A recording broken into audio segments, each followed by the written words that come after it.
Todos hemos contado un chiste, todos hemos hecho reír a alguien y le hemos alegrado el día, aunque sea un poquito. Pero, ¿se imaginan que la comedia pudiera ser una herramienta de transformación social? ¿O que pudiera devolverle el gusto por vivir a una persona que está al borde del suicidio? En 1970, Patch Adams fue el primero en incorporar el humor al tratamiento de pacientes en hospitales.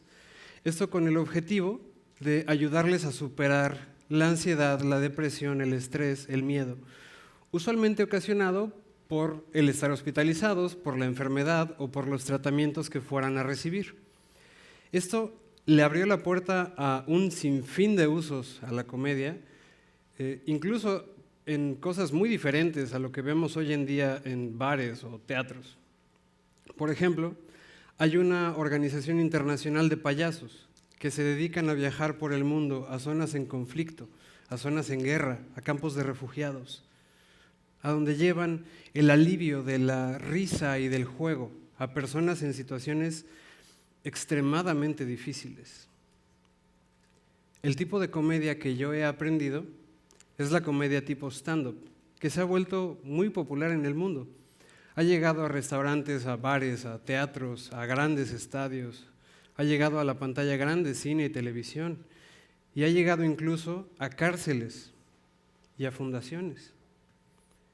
En México, el stand-up se ha usado para ayudar a organizaciones civiles, a fundaciones y aún en casos de catástrofes, con shows a beneficio, donde se dona el total de la taquilla a la causa, o donde puedes pagar tu boleto con un donativo.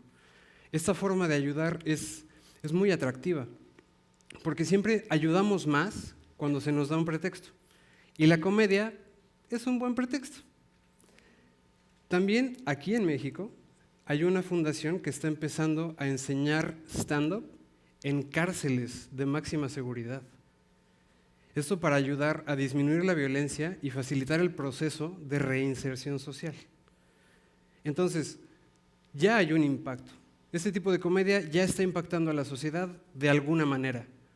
Pero para entender mejor este impacto tenemos que preguntarnos, ¿qué le hace la comedia al individuo? ¿Y qué tiene que ver la comedia con el dolor físico o emocional?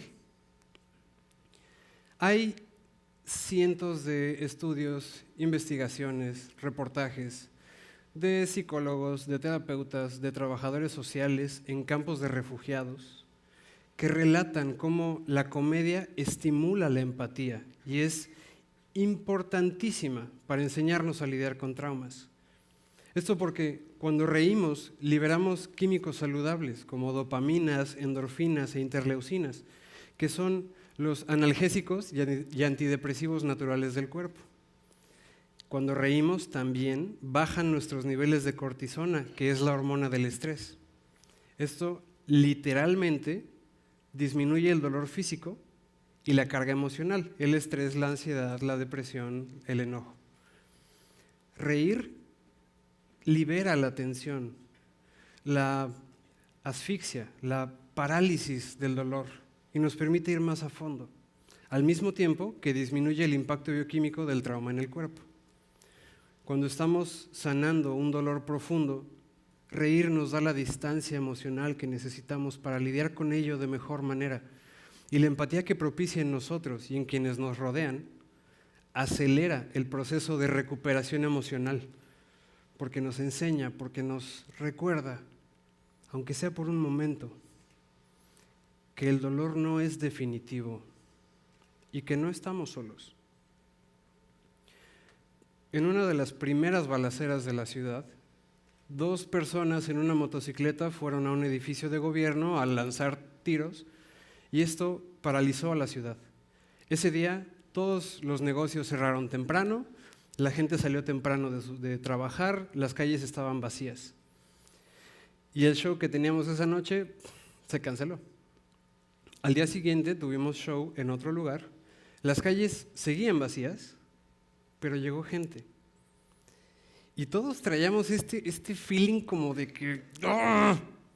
Entonces me subí al escenario y les pregunté, ¿están de humor para chistes de narcos? Y dijeron, sí. Y me quejé del narco. Ese día no usé mi material. Yo estaba furioso porque dos babosos con una motocicleta y una pistola se atrevieron a aterrorizar a una ciudad de 1 millón de habitantes.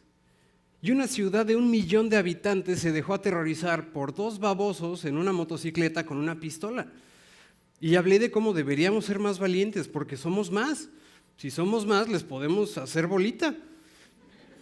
Si les podemos hacer bolita, les podemos dar zapes y hacerles calzón chino para que le bajen a su changarro. Y deberíamos aplicar esta fórmula a todos los problemas sociales, porque lo único que necesita el mundo para que lo cambiemos son 2 cosas, zapes y calzón chino.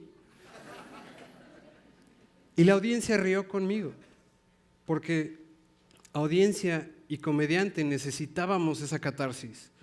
Necesitábamos recordar, aunque fuera por un momento, que somos más grandes que el miedo y que no estamos solos. Ahora, esto es lo que ustedes perciben de ese lado del escenario. Pero ¿qué pasa de este lado? ¿Qué le hace la comedia a quienes la ejercemos? ¿Qué le hace la comedia a los comediantes? Volvamos a las cárceles. Desde 1998, en muchas prisiones de Estados Unidos y Canadá, aprender a hacer stand-up es parte del proceso de rehabilitación de criminales violentos, porque disminuye los índices de violencia y de reincidencia.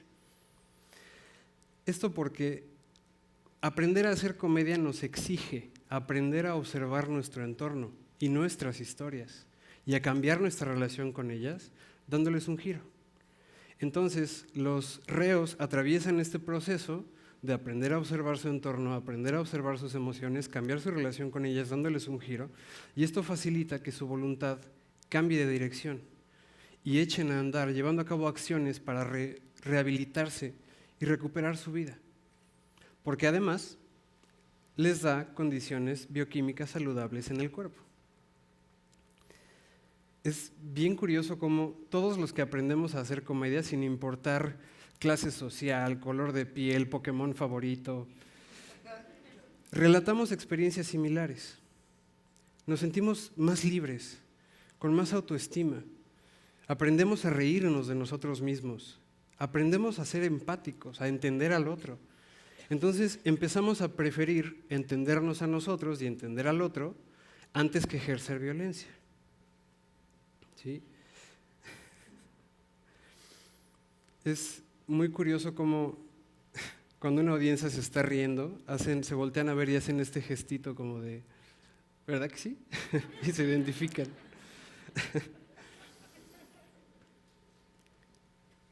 Los efectos más importantes de la comedia tienen que ver con la vida. Está el caso, por ejemplo, de Daniel. ¿Dónde estás? Daniel, a él lo conocí desde el primer escenario al que se subió y se ponía súper nervioso, le temblaban las manos, le temblaba la voz, se le olvidaba su material, se le caían las notas. Era difícil, como audiencia era difícil verlo, porque holy crap. Porque lo veía subir, intentarlo, ponerse nervioso, lanzaba el chiste, no servía, se ponía más nervioso, era difícil. Pero de este lado del escenario, para él era brutal, porque él subía a enfrentarse a extraños y muchas veces a fallar catastróficamente. Pero el ejercicio de la comedia es el ejercicio de seguirse atreviendo, de arriesgarse, de atreverse, de hablar de lo que sí queremos hablar. Y Daniel se siguió atreviendo. Hace un par de meses lo llevé a su casa y me platicó que él había estado en terapia durante los últimos 2 años. Y durante el último año había estado al borde del suicidio.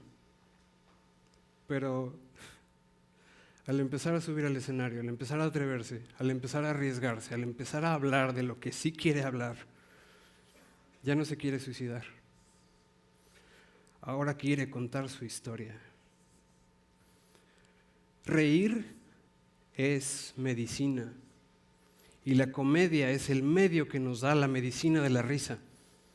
La comedia se da en este momento mágico, en el que sorteamos la distancia y nos identificamos con el otro, nos conectamos, nos reconocemos. La comedia se da solo si reímos juntos.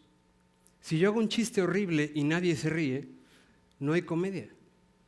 Y si yo no sé empatizar, si yo no sé entender al otro, si yo no sé ponerme en sus zapatos, hay violencia. La comedia entonces puede ser este medio de sanación y empatía que disminuye el miedo y el dolor. Hoy en día necesitamos reírnos más que nunca, porque nuestro estilo de vida está lleno de estrés y de distracciones que nos roban oportunidades de conectar con el otro. Necesitamos reír con alguien más que nunca. Desesperadamente necesitamos reír con alguien porque desesperadamente necesitamos dejar de sentirnos solos. Y es que además de esa inmensa necesidad, hacer comedia es muy duro. Para que se den una idea, de cada 10 chistes que escribimos los comediantes, 2 funcionan y 1 no es ideal. O sea, cuando tú ves un show de 1 hora de comedia, estás viendo el resultado de cientos de horas de probar y escribir material. Nuestra labor de comediantes es enfrentarnos en seco a lo que duele, a lo que molesta, a lo que incomoda, a lo que avergüenza. Y nos toca darle, y nos toca enfrentarnos a ello, y nos toca cambiar la relación con ello, y darle un giro, y probarlo, y volverlo a intentar, y volver a cambiar la relación con ello, y volverlo a intentar, hasta que el chiste funciona, y la audiencia ríe, hasta que hacemos comedia. Cuando hacemos comedia, y se da esa identificación, esa risa, descubrimos que no somos tan diferentes. Yo suelo contar en el escenario que mi mamá murió cuando yo era pequeño. Entonces toda mi infancia fue gente una tras otra diciéndome, ay, cuánto lo siento. Hasta que en algún momento yo empecé a responder a la gente que me decía, cuánto lo siento, con, ¡ah! ¡Tú la mataste! ¡Ya lo encontramos! En una ocasión, bajando del escenario, se me acercó un chico y me dijo, oye, gracias. Mi madre murió cuando yo era pequeño también. Y sé lo feo que es que te lo estén recordando todos los días diciendo, ¿cuánto lo siento? Les voy a empezar a contestar como tú les contestas. Si descubrimos que no somos tan diferentes en lo grande y en lo pequeño, podemos empezar a procurarnos más desde estos espacios en común. Podemos dejar de lado, poquito a poquito, el miedo y lo que nos duele, para descubrir a este magnífico otro frente a nosotros. Y así podemos entonces sufrir un poquito menos y celebrar un poquito más esta vida hermosa que tenemos, contando chistes.